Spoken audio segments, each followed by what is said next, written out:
Islam fixes a lot of the problems that men are currently facing. Yeah. The problems we're discussing on this show, Islam fixes all of them, right? That's the first thing about Islam.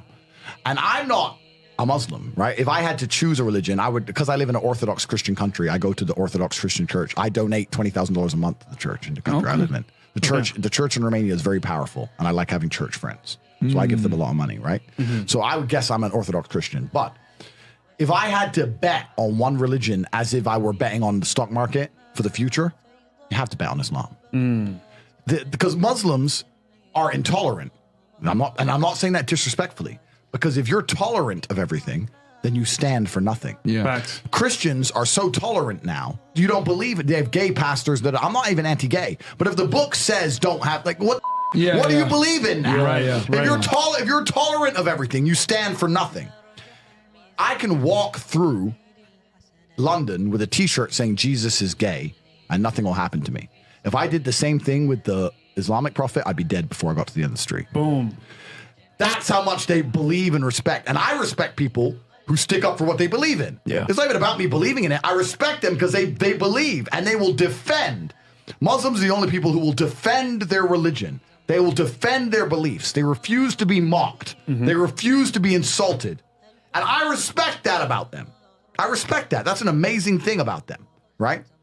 And the third point is, and I've been all around the world, some of the best countries in the world today are the first world Muslim nations. Yeah. Qatar, you can go to Qatar, you can fall asleep with $1 million on your lap in the middle of the street. Nothing's going to happen to you. Saudi Arabia as well. You can go to Saudi, nothing will happen to you. You can go to Dubai, UAE, nothing's going to happen to you. They leave their cars parked with the keys inside. It's so safe. Wow. Yeah. It's so safe. Women, everyone's married. Every woman obeys her husband. Every single woman has 4, 5, 6 kids.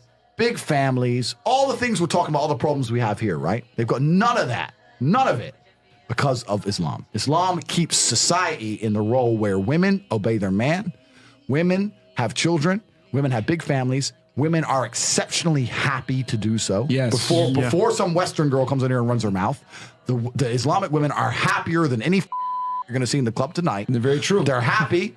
Society is functioning. Their population is growing because in most Western countries, the population is declining. Yep. Tim Cass was talking about it today. I was talking. We were Two people have one Yeah. kid.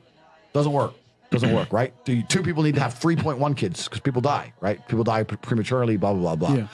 So we have population problems in the West. They have none of the population problems. Society is functioning. And that's what society is.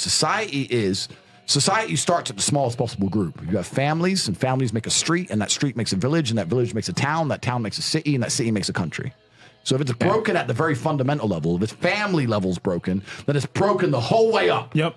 And that's what's happened in the West. And the first world Islamic countries have none of those problems. So if you're going to talk about a belief system that fixes issues, you need to go to Islam. And I will say this that will too. fix everything. I just have even though I wouldn't identify as Muslim, I have absolute respect for the ideology, respect for the mentality, respect for the warrior aspect of it. I respect it. They don't play. They don't play. You can't insult their shit. But you can insult the church all day. You can make fun of it. There's a show on Netflix about a gay Jesus. That's a joke, right? Ha, ha, ha. And what do the Christians do? Nothing. Yeah. Christianity is a dead religion. If you're a Christian, and I'm saying this as a Christian myself, Christianity is a dead religion which is confined to the history books. It's dying out. Your own Pope. The Pope goes up there and talks LGBTQ shit now. That's crazy. It is over. That's you don't crazy. stand for anything. You don't believe in anything. You have no boundaries. You're walked on. You're mocked. The whole thing is a joke. Being a Christian now is nothing more than advertising you're a loser. It's a losing religion because you've lost to Islam.